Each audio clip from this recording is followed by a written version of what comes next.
Hi, everybody. Oh, my goodness. How is everybody doing? I am Kris Swiatocho, and I'm here with my mom. Stella Davis. So, how is everybody doing today? We just want to say Happy Mother's Day. And I am so excited to have my mom join me on my Facebook. I was telling her, I'm like, I get so nervous. And what did you say, Mom? Well, how do you expect? How do you think I feel? I can't even talk. My mom is not a video No, person. She is not a photography person. no. And so today we've been out and about. She spent a few days with me and we've been out and about everywhere. And she is so cute because it's like, hey, let's get another picture. She's like, how many pictures do you need? And I'm like, a lot. And so we are so excited to be coming to you. I'm going to just check and see if we've got some people that are joining in on us. And if you would put in the chat and let us know that you are watching, we would love to hear from you. And in this incredibly beautiful Sunday, celebrating moms, and I'm here celebrating my mom as well. And my mom, asked her earlier the questions, and we've had a lot of fun these past few days, haven't we? Yes, we have.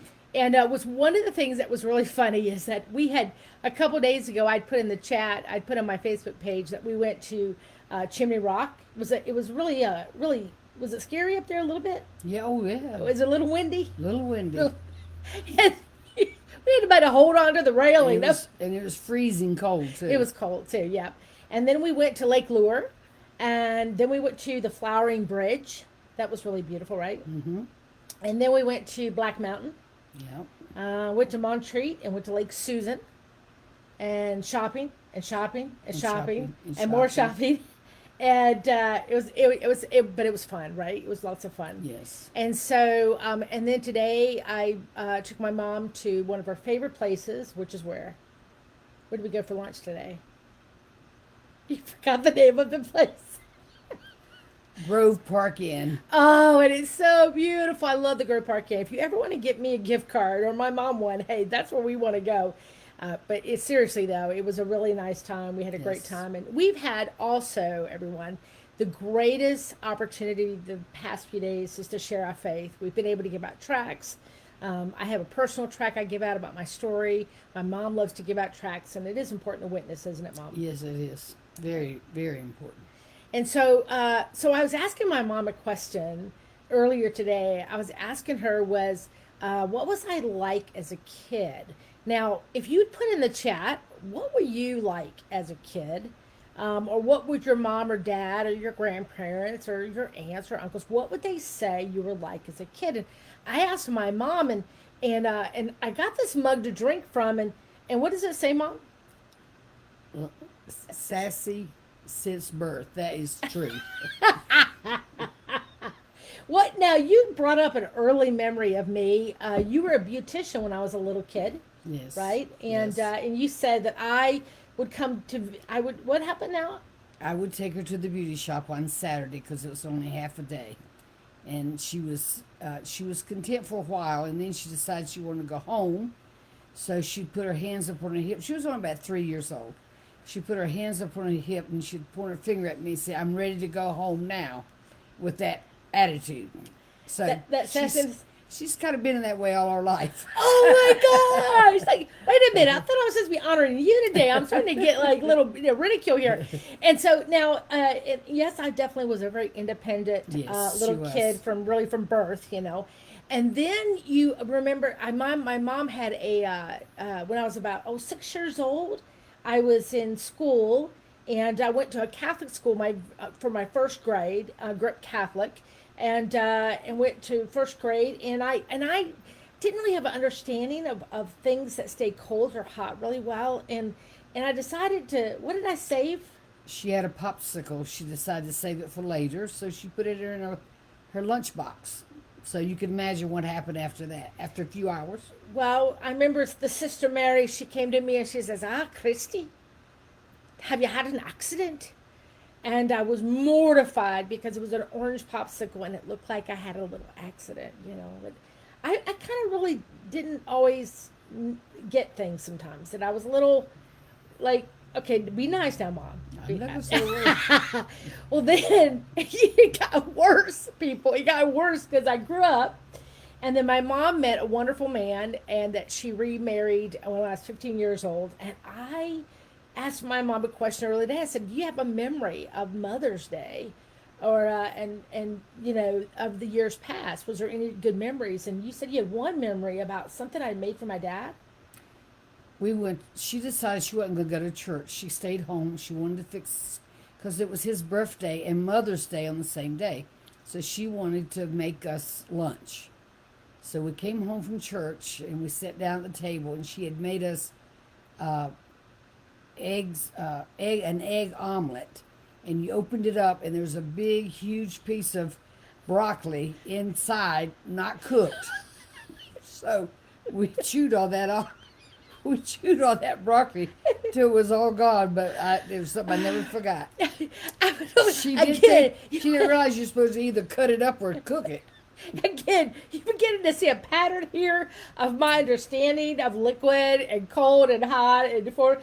But then I wasn't a great cook. My mom would probably say that, I didn't really get those genes from her because she is a great cook. And some of you guys know this. Some of you guys may know about Labor Day.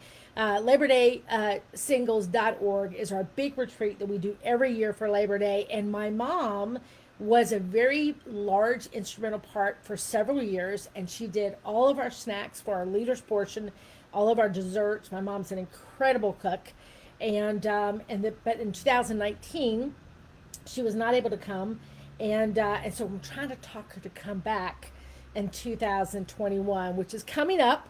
And so if you want her to come back, put in the chat. Say, yes, Stella, come back. And please, bring the food that you made. She keeps forgetting I'm 78 years old now. It doesn't matter. It's okay. It's But okay. right. We let singles of all ages come to Labor Day, right? That's not what I'm talking about. Standing on my feet for days cooking. Yes, well, she can just come and sit. We can all help her out, right, Mary Lois? Mary Lois and Tessa are our kitchen committee, and they would definitely be able to help. But we did love having my mom, I and enjoyed really, it. in all the years, my mom has known a lot about the singles ministry and a part of the ministry that I've been doing, and she's seen a lot of you. She's ministered to a lot of you, and a lot of you have ministered to her as well. But there was one final story that was kind of funny about something about peanut butter. What was that story? She decided to cook Henry, my husband, her stepdad, a peanut butter, a cake. And she made up the cake mix, and she didn't think it looked right, so she added some peanut butter to it. Well, it was a little thin. Yeah, It looked like it needed a thickener. So she put peanut butter, and then when she cooked it, of course, it probably weighed 2.5 pounds by this time. So she gets it out, and then the icing didn't look right to her, so she put more peanut butter. Well, it was a little thin also, Mom. And the icing. And then she put peanuts on top of that. Because by now it was a peanut butter cake. Yeah, and by now it weighed about 10 pounds. So my husband took a bite of it. You have to tell that part. But that was the best cake I've ever had in your whole life. He said, I can't swallow it, but it's really, really good. It was so thick and heavy he couldn't eat it. But he didn't say he didn't. He took it. He ate it. Yeah, because it was a wonderful stepfather. Yeah. Which I'm going to talk a little bit about this in a few minutes. I'm going to talk about honoring moms, and today in relation to how God and there's some similarities to moms. But one final story before I'm going to release my mom from live Facebook, because she just loves it. She should be on it every week. Right. And is that we took a trip, right? Some of you guys know my mom and I lived together for about 7 years. And we took a trip. She was ready to go on the road with me because she just she'd hear of all these adventures of me speaking and sharing and teaching my faith. And so she was wanting to go on the road. And so we took off, and we were going through Atlanta. Some of you have heard this story, and it was pouring rain. It was horrible, and it was dark outside in Atlanta. Traffic is terrible, and I asked her, I wanted some Cheetos, and they were in the back behind my seat, and I said, hey, Mom, would you get me some Cheetos? And what'd you say? Do you remember something about your arm? I couldn't reach very far. Something, my shoulder was bothering me. Yeah, she had a bad arm. She's like, my arm, it hurts. I'm like, that's okay. I'll pull over. So I pulled over, and I got my Cheetos. But it took forever to get back on the highway, right? I mean, it was rain, cars flying by. And it took like 15 minutes to get back on the highway. So we're going down the highway, and I was eating, and I got a little bit of that cheetah on my fingers, the little orange stuff. And I said, Mom, could you reach back there and get me a baby wipe? And again, you said, I couldn't reach him because of my arm. her arm was killing her. And I said, that's okay. I'll just pull over. And she went, no, don't pull over. Whatever you do will never get back on the highway. I'll lick your fingers if I have to. And I'm in it. That was a scary time. And I thought, that's a mother's love. She would lick the cheetah off your fingers, because that's my mom. And I'm very thankful for you. I'm thankful that you're here, because I know a lot of you have shared with me about your moms are gone. And some of you shared that some of you didn't have such great moms. And some of you have shared that, you missed your mom, and some of you are still working on your relationships with your mom. And, all relationships you have to work on, don't you? Oh, yeah. And so even this one here, I have, when I was young, I used to take it for granted. When I was young, I used to expect every time I called, you had to answer, right? Mm-hmm. Then I bought you a Oh, cell yeah. phone because I was tired of you not being when I wanted you to be, where I wanted you. And then I remember one time God said, she has a life too. And she might possibly be busy doing something. And maybe I should ask if she's busy first before assuming that she's just there for me. But that's, a good mom sacrifices. And a good mom always puts others first. And so this is my mom. And so thank you for being a great mom, and happy Mother's Day. And I'm going to release you from the bondage of live Facebook. Thank you. And happy Mother's Day to all of you that are mothers.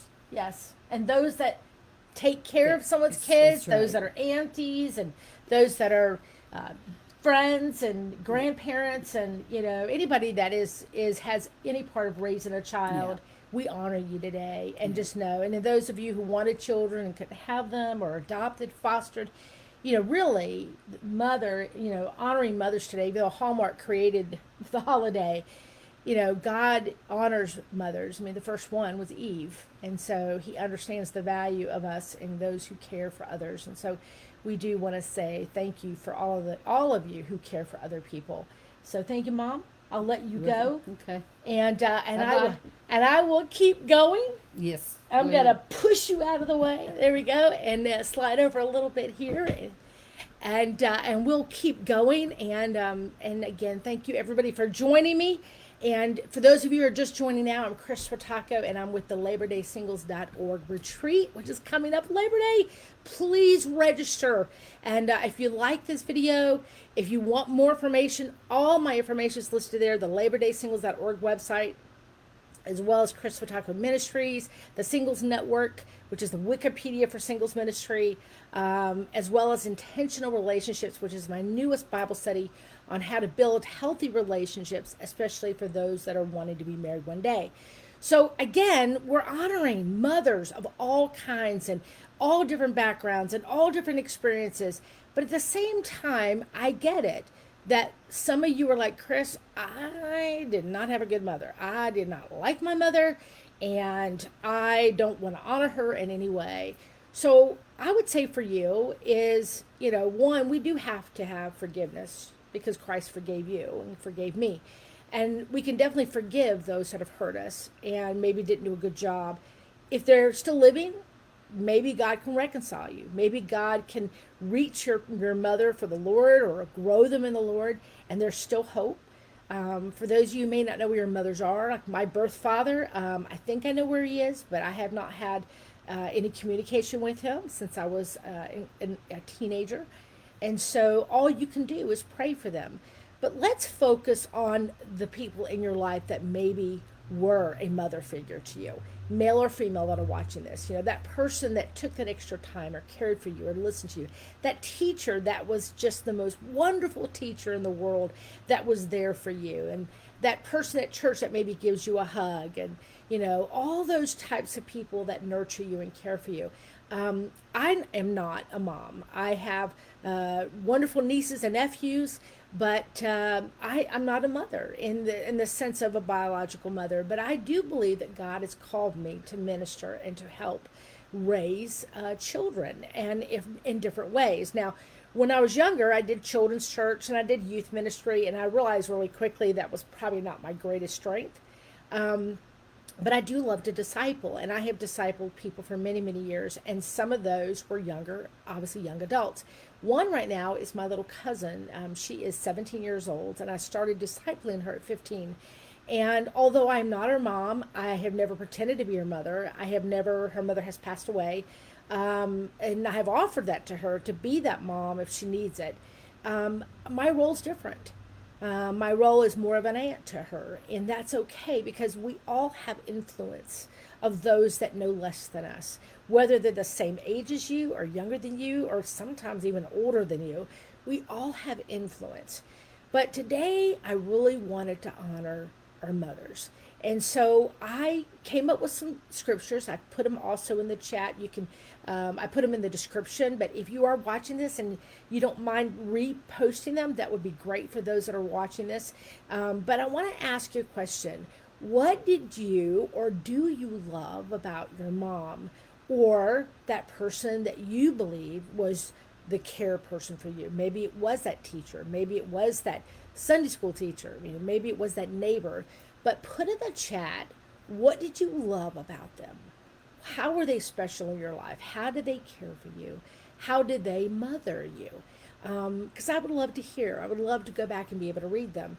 But the thing I love, especially about my mom, and there's so many things, we wouldn't have time to go through all of them. But God gave me four things today. That these are four things that are also four things that Christ has done. And today, this morning in church, my pastor was in Thessalonians, and he was talking about the scripture and how, the greatest thing that his mother was for him and his wife was they were an example of Christ. And so my mother and I grew up Catholic. My mom was not Catholic and didn't go to church, but she had been raised in church. And although I would not say our home was, a spiritual home in the sense of, I was not saved as a child. I did not accept the Lord until I was older.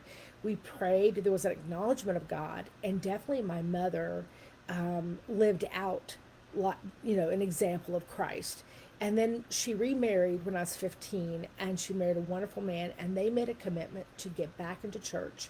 They had both been raised in church and had stopped going to church in their first marriages and made a decision in their second marriage that they would put Christ first.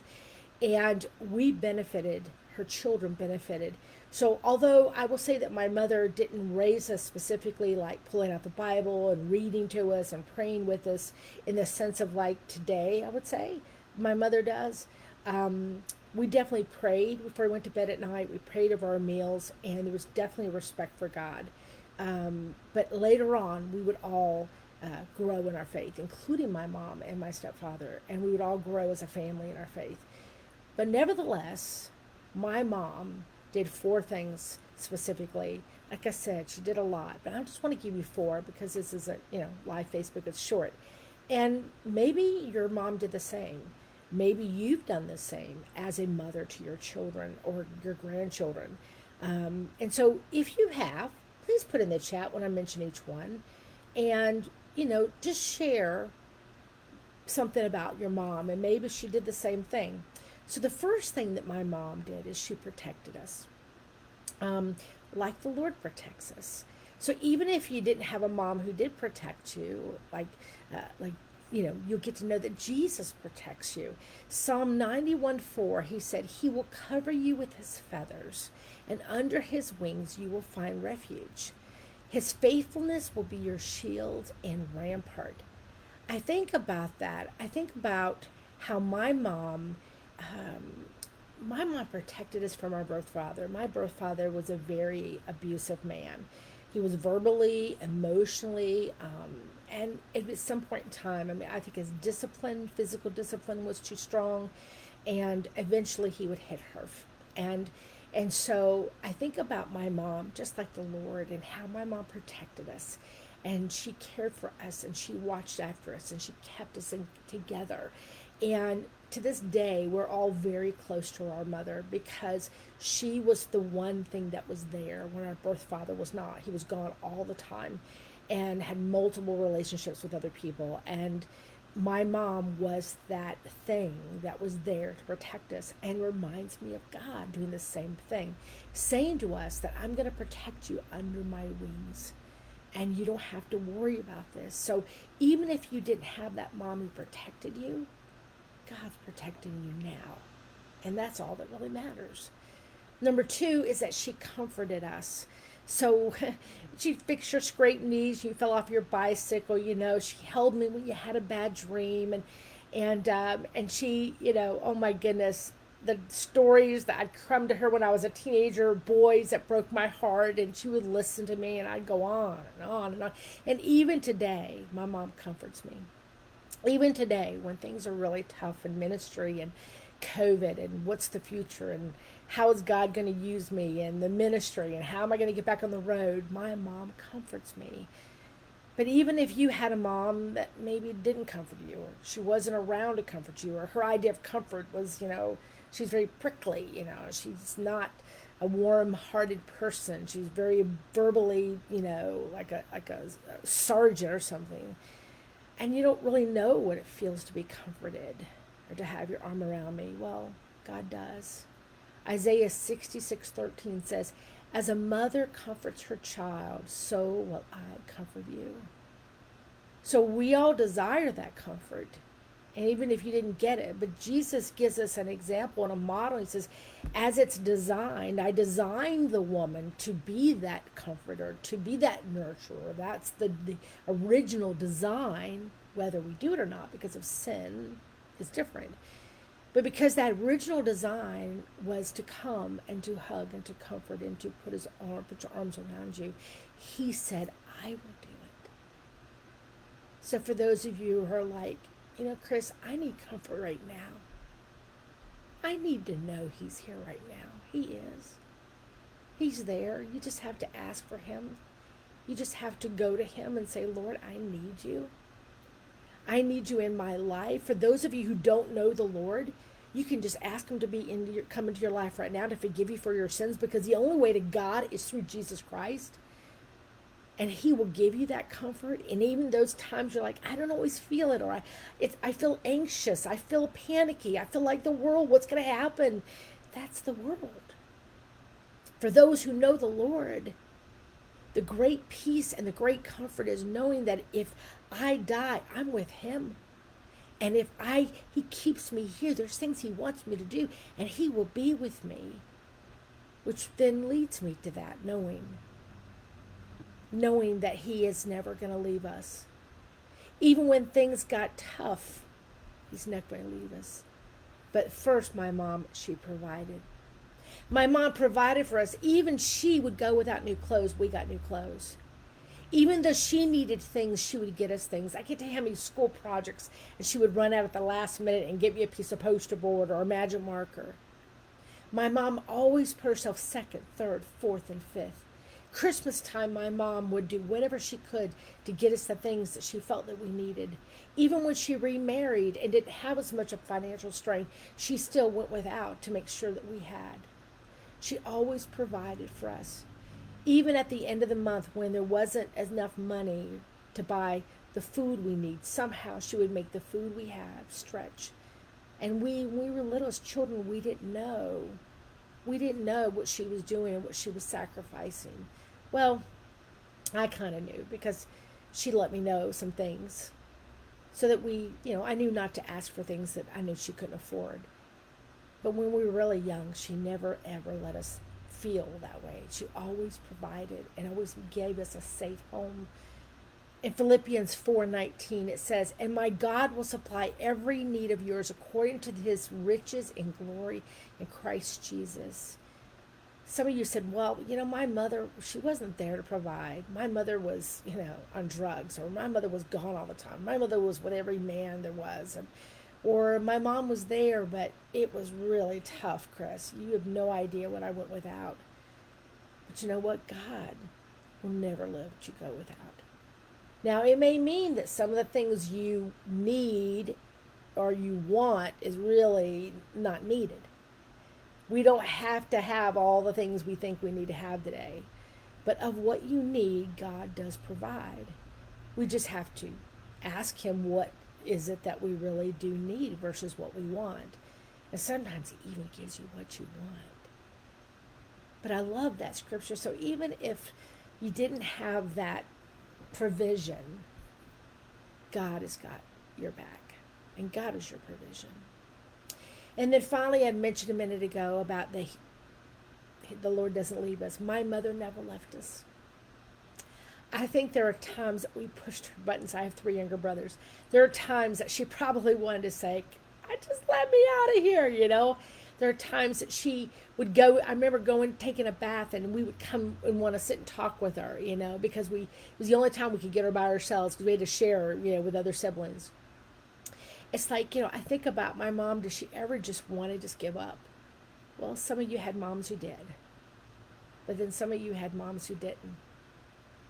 And that was my mom. No matter what she went through, no matter how much junk she took from my birth father, no matter how many times he cheated on her, no matter how many times she didn't know how she's going to pay the bills, no matter how many times she would have been alone, and that just feeling so alone and having to raise 4 little kids by herself and to help make sure we felt safe, she never left us. She never made us fear she was going to leave us. God doesn't leave us either. Even if you had a parent who did, even if you felt like they didn't care about you and they finally gave up, or maybe you had a spouse that gave up, or maybe your own child has given up on you. You have a prodigal child. The Lord does not. Deuteronomy 31:18 says, "It is the Lord who goes before you. He will be with you. He will not leave you or forsake you. Do not fear or be dismayed." Don't you love that? Don't be fearful. Because the fact is, when we fear that we are going to be abandoned, when someone is going to leave us, or we fear they will leave us, there's a fear like that's going to happen. He's saying, don't be. I'm not going to leave you. Everything in this world may leave you. Everything you own, eventually somebody else will own. Everything you have will eventually break. And every person you love will leave this earth. But you know what, guys? If your focus right now is to reach people for the Lord, if the focus right now is to get people saved and not building your kingdom, not building your stuff, not building your empire, but building his kingdom, the more people you reach for him, the more people are going to be in heaven with you. So he doesn't leave us, but some of the people get saved, or the people who do get saved, they're not going to leave you either because they're going to be in heaven with you. So let us that be our focus. Let's just reach people for the Lord and not worry about everything else. And even if we didn't have this great mom, or maybe we've got a mom now and you're like, ugh, she drives me nuts, Kris. Or in my case, you have a great mom and I don't take her for granted. I just want to reach people for the Lord. I just want to reach people for the Lord. So we celebrate moms today. And I am thankful. But relationships do take work. And they can be hard. And they can be difficult. And I know a lot of you are watching this. You're by yourself. And you want friends. You want community. You want a singles group. Come to Labor Day. Come to Labor Day. And instead of being single alone, come and be single together. Because we have a great time. We have the most incredible weekend. I can't tell you, it will change your life. Please go to LaborDaySingles.org. LaborDaySingles.org. If you have questions, Missy is the most incredible admin. She will help you. We have a ton of great leaders that will also help you if you have a question in a particular area. We want to do everything we can to help you get there. Whether you're flying or driving, or you need a roommate, or you need to save money. And we even have been raising some money, thankful to Kim Rich, helping us raise funds to offset our expenses this year because we were also hurt by COVID, as well as those that want to come because they were also hurt by COVID and financially are strapped. So if you're watching this, would you please pray about coming and bringing people with you, and also about helping us and offset expenses for the retreat. Thank you so much, everybody, for joining us. This is Kris Swiatocho. Happy Mother's Day, and I'll see you next time. Bye.